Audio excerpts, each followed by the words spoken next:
old appeals to racial, sexual, and religious chauvinism, to rabid nationalist fervor, are beginning not to work. The business of who I am and whether I'm good or bad or achieving or not, all that's learned along the way. Just a ride.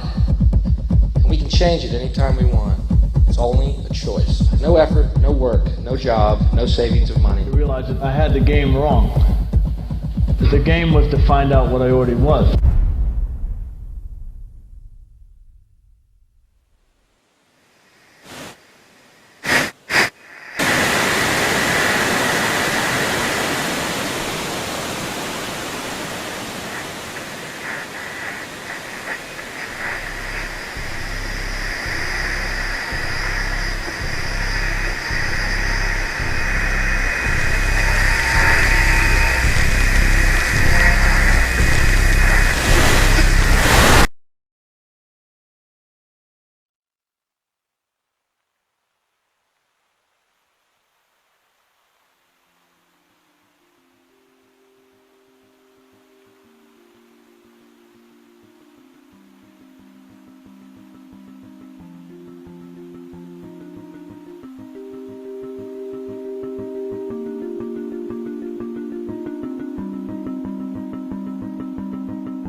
We were saying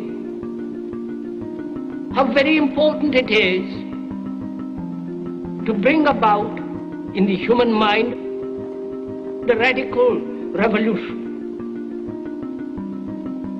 The crisis is a crisis in consciousness, a crisis that cannot anymore accept the old norms, the old patterns, the ancient traditions. And considering what the world is now, with all the misery, conflict, destructive brutality, aggression, and so on, man is still as he was, is still brutal, violent, aggressive, acquisitive, competitive, and he has built a society along these lines.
Society today is composed of a series of institutions.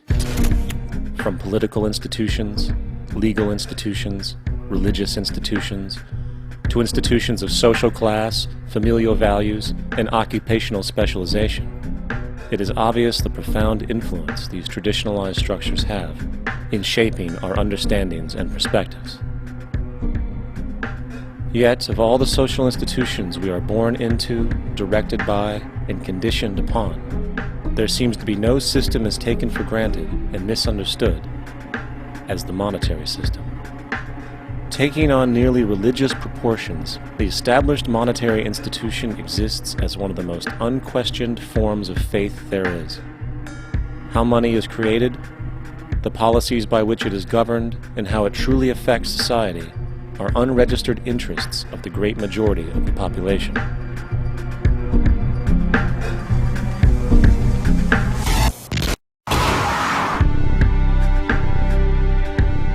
In a world where 1% of the population owns 40% of the planet's wealth, in a world where 34,000 children die every single day from poverty and preventable diseases, and where 50% of the world's population lives on less than $2 a day, one thing is clear: something is very wrong. And whether we are aware of it or not, the lifeblood of all of our established institutions, and thus society itself, is money. Therefore, understanding this institution of monetary policy is critical to understanding why our lives are the way they are. Unfortunately, economics is often viewed with confusion and boredom. Endless streams of financial jargon coupled with intimidating mathematics quickly deters people from attempts at understanding it. However, the fact is, the complexity associated with the financial system is a mere mask, designed to conceal one of the most socially paralyzing structures humanity has ever endured.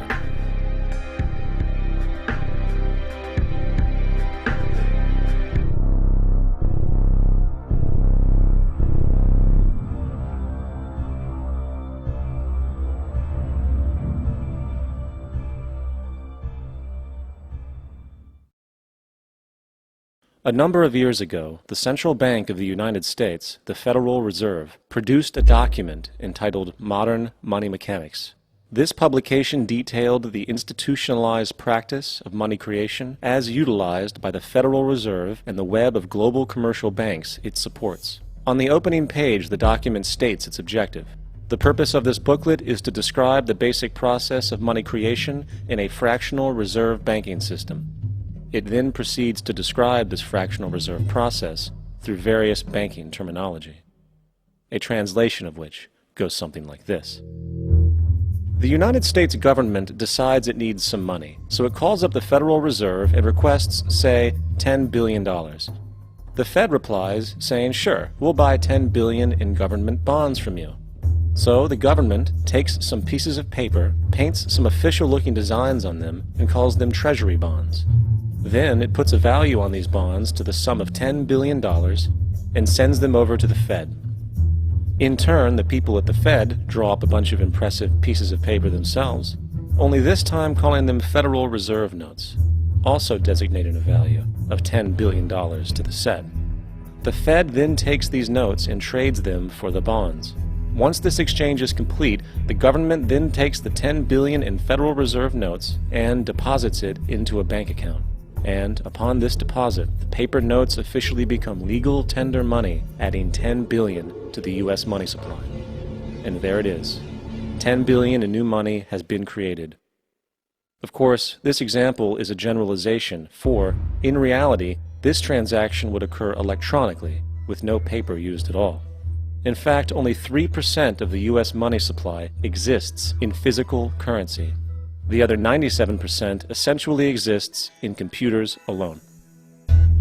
Now, government bonds are, by design, instruments of debt. And when the Fed purchases these bonds, with money it essentially created out of thin air, the government is actually promising to pay back that money to the Fed. In other words, the money was created out of debt. This mind-numbing paradox of how money or value can be created out of debt or a liability will become more clear as we further this exercise.